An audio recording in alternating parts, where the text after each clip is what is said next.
혼줄 아니고요. 돈줄 내러 왔습니다. 오늘의 돈줄 리포트 공개하겠습니다. DB금융투자에서는 호실적에 대해서 이야기하고 있고요. 신한금융투자에서는 멋진 신세계 화장품 회사 이야기해드리겠습니다. 마지막으로 신한금융투자에서 컨센서스에 부합하는 전망까지 함께 만나보시죠. 오늘의 첫 번째 기업은 제일기획입니다. 현재 주가 상황은 0.66% 상승하면서 24,000원에 거래 중입니다. 외부 환경이 달라지면서 광고 산업에도 변화가 나타나고 있습니다. 광고주들은 매출과 직결될 수 있는 이커머스, 프로모션 등의 광고 예산 비중을 높이고 있고 매체에 있어서도 자체적으로 보유한 미디어에 대한 투자를 더욱더 늘리고 있습니다. 이렇게 제일기획은 성장판에 열려있는 시장에서 영역을 더욱 넓히면서 수익을 톡톡히 확대하고 있습니다. 최근에는 제일기획이 진출할 수 있는 사업 기회가 많아지고 있고 단순 매체 대행을 넘어서 지속 가능한 성장이 기대되는 이유입니다. 시장에 빠르게 대응하고 있는 제일기획 목표가 함께 확인해 볼까요? 34,000원 제시하고 있습니다. 두 번째 회사 함께 만나보시죠. 노드 메이슨입니다. 2013년에 만들어졌고요. 화장품 브랜드 헉슬리를 전개하고 있는 회사입니다. 다른 화장품 회사들이 평균 100여 개의 제품을 판매하는 것과 달리 이 기업은 30여 개 정말 필수적인 제품 라인만 출시를 했습니다. 한번 출시되는 거 국내에서만 몸담기는 아쉽죠. 헉슬리는 처음부터 글로벌 시장을 염두하고 출시가 됐습니다. 2018년 32개국 해외 진출해서 2021년은 54개국으로 늘어났는데요. 그중에서도 동남아와 유럽 지역의 성장이 눈에 띕니다. 4년 동안 동남아는 5배, 유럽은 4배 매출 규모가 증가했네요. 그리고 이 성장은 내년에도 지속될 걸로 전망됩니다. 이 4가지 성장 전략 때문인데요. 먼저 첫 번째로는 비대면 채널의 확장, 그리고 두 번째로는 방문 판매 시장 진출, 세 번째로는 색조 시장 확대 진출, 그리고 마지막으로는 프리미엄 브랜드 런칭으로 요약할 수 있겠습니다. 투자 의견은 매수 제시하고 있습니다. 마지막 기업도 함께 볼까요? SPC 삼림입니다. 0.9% 상승하면서 78,300원에 거래 중입니다. 포켓몬빵 바람 타고 날랐던 기업이죠. 이번에는 유명 도너츠 기업 노티드와 손을 꽉 잡았습니다. MZ세대에서 호응을 얻고 있는 노티드와 협업하면서 다양한 마케팅 활동을 펼칠 예정입니다. 리포트에서는 목표 주가를 기존보다도 4% 상향 조정하는데요. 지난해 최악의 영업 환경 속에서도 핵심 사업부의 호실적이 이어졌다는 점을 높이 샀고요. 올해 리오프닝에 따라서 B2B 채널이 회복되고 있는 점은 긍정적 포인트입니다. 여기에다가 추진 중인 신사업이 소비 트렌드를 반영하고 있는 만큼 앞으로 장기적인 관점에서 긍정적이고 기존 또 사업가의 시너지 역시 기대할 수 있겠습니다. 투자액은 매수고요. 목표 주가 10만 원 상향 조정했습니다. 오늘 3가지 돈줄 리포트 알아봤고요. 나머지 2개는 소장님께서 돈줄 내주세요. 네, 돈줄이 나게 될지 혼줄 나게 될지 오늘도 2가지 레포트를 분석해 보겠습니다. YG경제연구소 차은수 수장과 함께 할게요. 어서 오세요. 안녕하십니까? 네, 안녕하십니까. 사실 어제 좀 소장님이 얄미웠어요. 네. 나 방송을 시작하자마자 시장 그때 빨간불 켜고 있는데 반대 매매 걱정해야 된다, 조심해야 된다, 시장 하락할 수 있다라고 해서 속으로 약간 이랬거든요. 근데 네. 그 탓도 있고 또 옵션 만길 탓도 있고 뭐 여러 가지가 더해지면서 오늘 장 또 한 번 내리고 있습니다.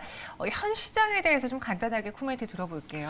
예, 어제와 기존은 크게 달라진 건 없습니다. 제가 이제 오늘 아침에 이제 반대매에 대해서 조금 우려감을 나타냈던 것이 지난주 금요일 날 이제 장이 하락하면서 그런 여파다라고 말씀 좀 드렸는데 오늘 아침에 저도 동시효과를 지켜봤는데 조금 그렇게 반대매 나간 물량들은 거의 많지는 않았던 것 같아요. 아무래도 오늘 동시효과는 이제 신라젠 이벤트가 크게 작용했다라고 보여집니다.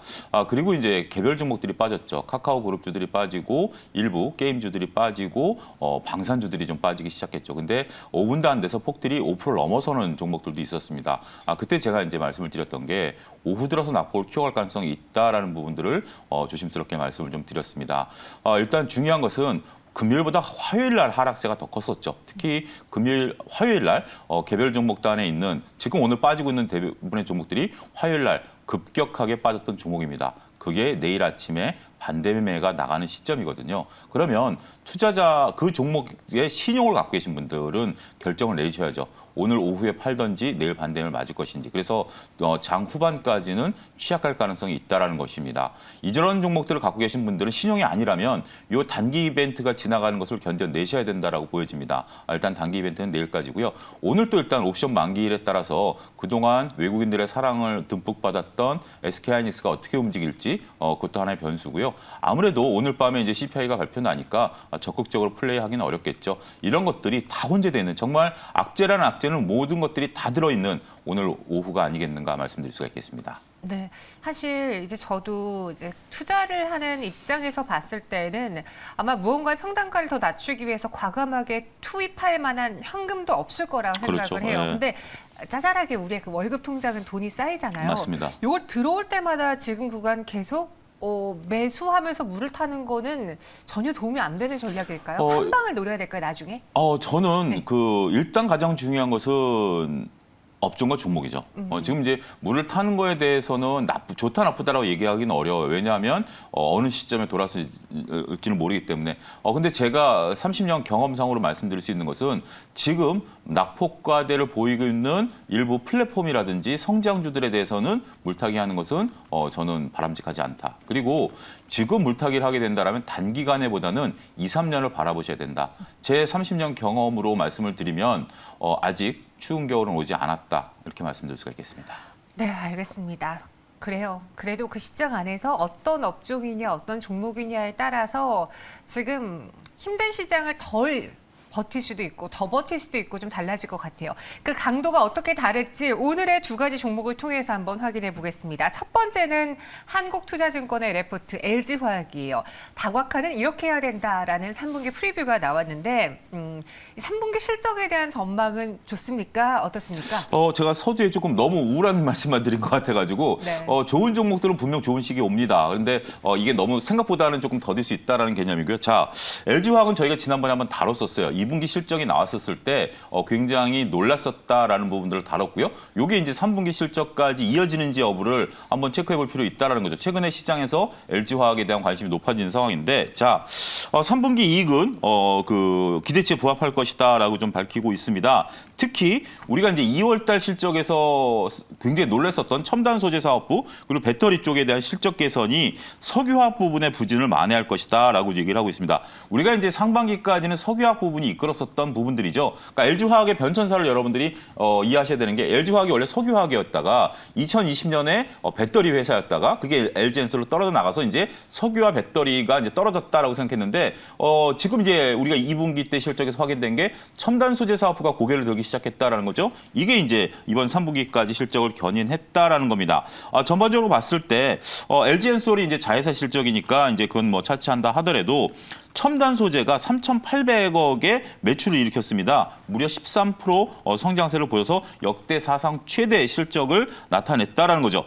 이런 부분들이지만 반대로 석유화학 부분이 영업이익이 1,200억으로 무려 전년 동기 대비 77%나 떨어졌습니다. 그러니까 석유화학 부분의 영업이익이 떨어졌는데 오히려 첨단 소재가 늘어남으로써 3분기 이익은 방어했다. 이렇게 좀 말씀드릴 수가 있겠습니다. 네.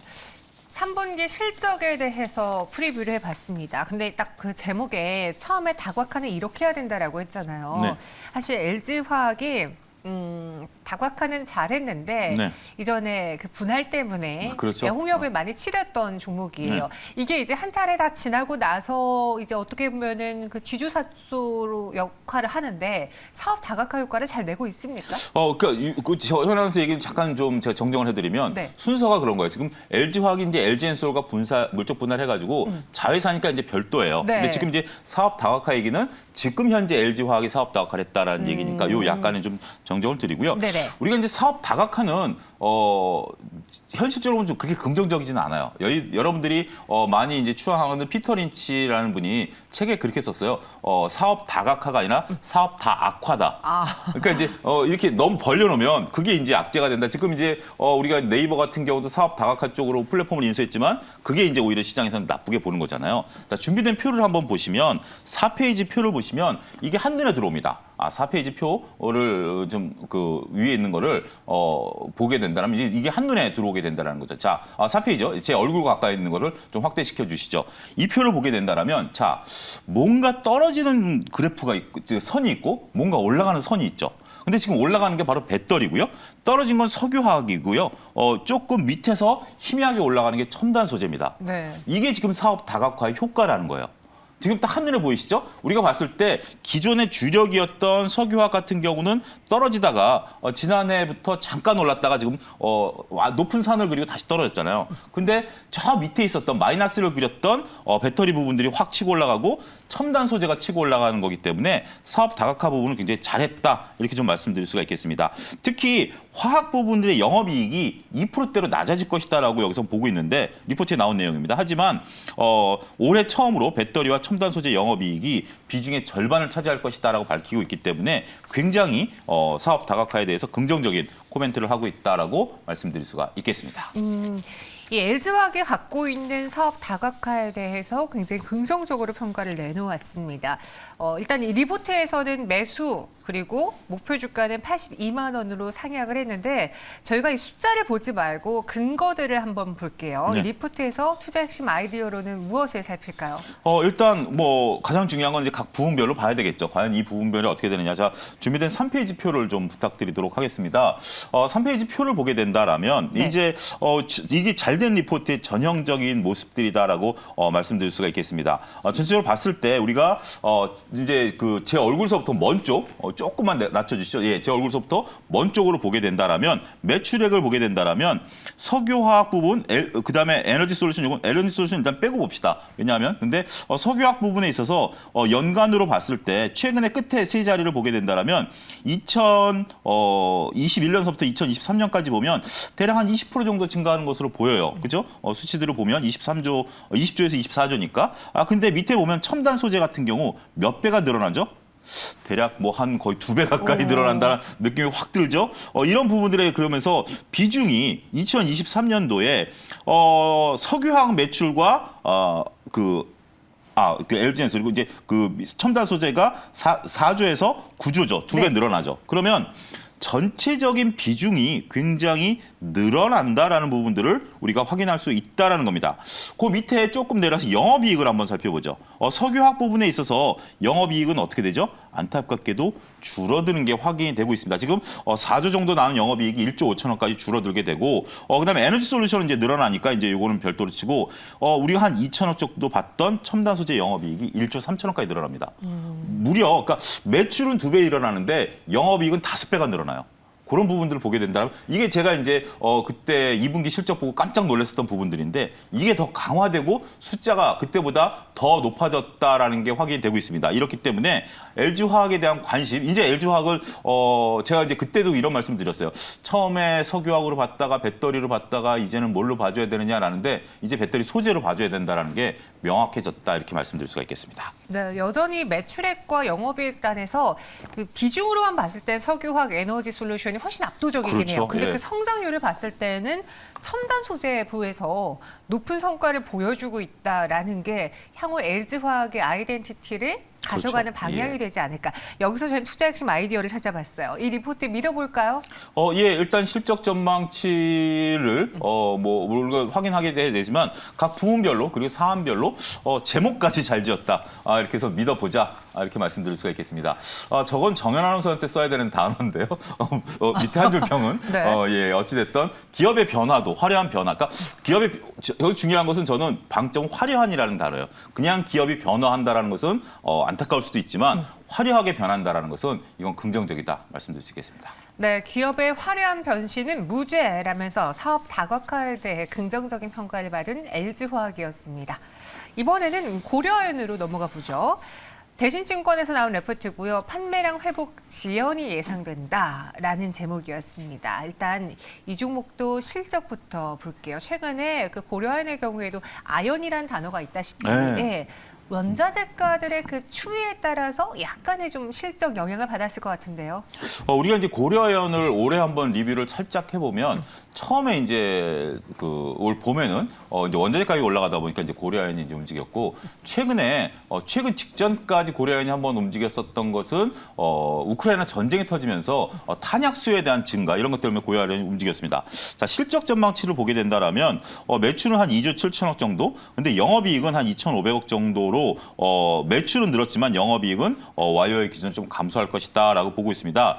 영업이익률이 9% 정도로 10%대에서 떨어졌어요. 그러니까 영업이익률 자체가 좀 떨어졌다는 겁니다. 지금 이제 이 리포트는 좀 솔직히 이 부분을 얘기하고 있어요. 지난번에 9월 7일 날 리포트가 이 증권사에서 리포트를 고려해서 한번 냈는데 9월 달에 일단 실적이 좀 저조할 것으로 봤었다. 근데 그게 해소될 국면이다. 그러니까 저조한 이유가 뭐냐면 물류 차질이라든지 아니면 전반적으로 수요 부족 이런 것들을 봤기 때문에 요건 해소될 것이다라고 했었는데 실질적으로 시간이 지나고 나니까 여전히 물류뿐만이 아니라 이제 내수로 가야 될 물량이 고객사에서 인도를 안 해가가지고 요게 조금 주춤해 있다라는 부분들이고요.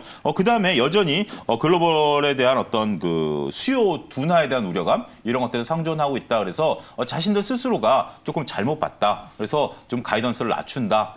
굉장히 솔직한 부분들이 돋보였다. 말씀드릴 수가 있겠습니다. 네, 글로벌 아연 시장은 타이트한 수급이 지속 중이다라는 글도 눈에 띄는데요. 판매량이 회복 지연되는 그 가장 큰 이유를 뽑자면 이 리포트에서 무엇을 말하고 있을까요? 전반적으로 그렇게 뚜렷하게 얘기가 나오진 않습니다. 한쪽에서는 여전히 공급 부족이 일어나고 있고 가격이 타이트하게 진행된다라고 얘기는 하고 있습니다만 현재 지금 전체적으로 지금 판매량 회복이 지연되고 있는 게 조금 고객사에서 물건을 안 가져간다라는 거예요. 핵심은. 그러니까 결국 우리도 지금 반도체 쪽이 재고가 쌓이고 있다라는 것은 고객사에서 물건을 안 사간다라는 개념 아니겠습니까? 고려아연도 마찬가지예요.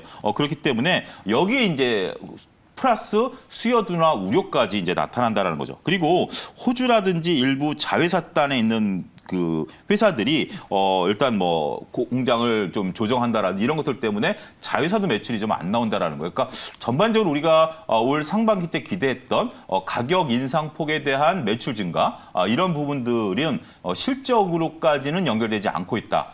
이게 핵심이지 않을까 싶습니다. 네, 고려아연에 대한 투자 핵심 아이디어도 한번 찾아보겠습니다. 이 회사에 대해서 개인 투자자들은 어떤 부분을 짚고 넘어가야 될까요? 일단 3페이지 준비된 표를 보시면 우리가 이제 팩트 체크는 해야 될 거 아니겠습니까? 앞서 우리가 이제 LG화학들을 본 것처럼 각 부문별로 리포트가 정리되어 있습니다. 3페이지 표를 좀 보시면 제 얼굴서부터 끝단을 보게 된다라면 2022년과 2023년 예상치예요. 보면 이게 아연, 연, 금, 은 뭐 이런 것들에 대한 매출이라든지 판매량들이 있는데 끝에 두 개만 한번 보시면 단순하게 일단 여러분들 빠르게 보시면 아연 같은 경우 내년도 매출이 올해보다 줄어들 것으로 보죠.